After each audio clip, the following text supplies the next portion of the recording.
Last weekend, I also had the opportunity to preach.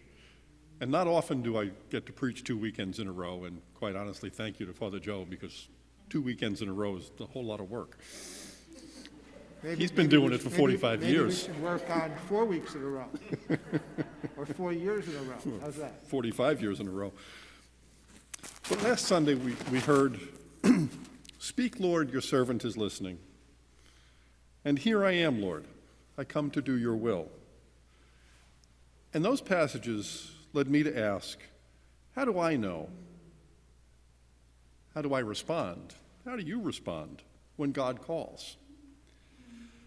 Well, today we hear a continuation of that same message. We hear God sent Jonah to give the people of Nineveh a message. 40 days more and Nineveh will be destroyed. We heard the psalm, "Teach me your ways, O Lord." And we heard Jesus himself say, "Come after me, and I will make you fishers of men." Now, I suspect if any of us had been alive when these things were first said, even if we were alive when they were first written down, I have to wonder how we might have reacted. That's the question I found myself asking as I was preparing for today. And the more I thought about it and reflected upon it, the more I realized that when I, and I suspect many of you, are presented with statements like these, we don't always take the message seriously, at least not as seriously as we should. Now let's look at it for a minute. 40 days more and Nineveh will be destroyed. A doomsday prophecy. We hear doomsday prophecies all the time. And although what might be destroyed in that prophecy probably changes, we do hear it. We hear it all the time. But do we respond like the people of Nineveh and change our ways? Now, I can only speak for myself, but I will tell you my initial response most of the time to a doomsday prophecy is to ignore it.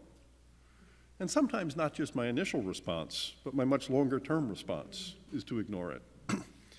I think this is just somebody trying to stir up the masses. And I'd be willing to bet that many people believe it's just hype.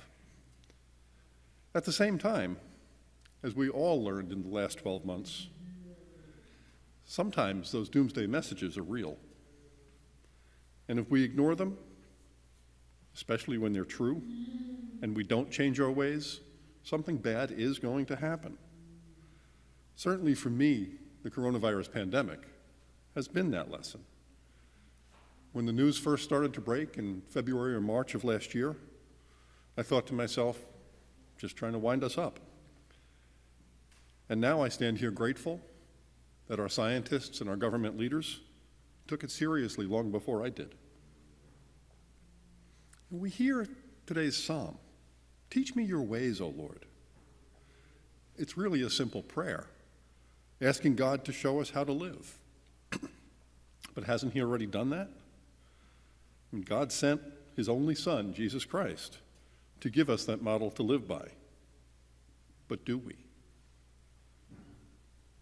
I know there have been times, too many times for me to count, when I knew what the right thing to do was. I knew there was something nagging at me not to do what I was planning to do. And I knew there was something nagging at me not to do what I was, never mind planning, but about to do.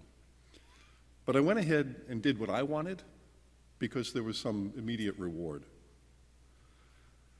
I acted selfishly, even though I knew, and I still know, that God's way is never the selfish way. And finally, we heard in the gospel today, Jesus himself say, "Come after me, and I will make you fishers of men." It's probably the simplest instruction, the simplest thing that Jesus ever asked us to do. Because we are called, our faith calls us, to go make disciples. We are called to invite people, all people that we meet, to come to know Jesus Christ. But do we? Do we go out of our way to share the good news with people. And again, I can only speak for myself, but I can tell you that I don't always behave that way.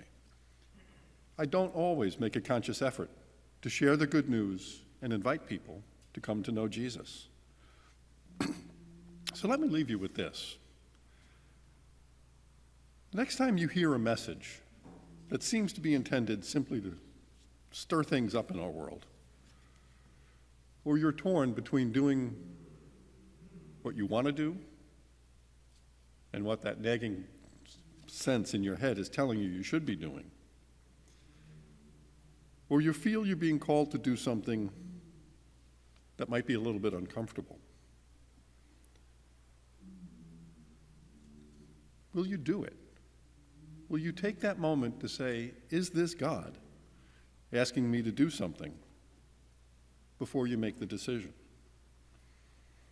I promise you this. If you hear what you're being told, and I don't mean just hear the words, but really hear what's being told,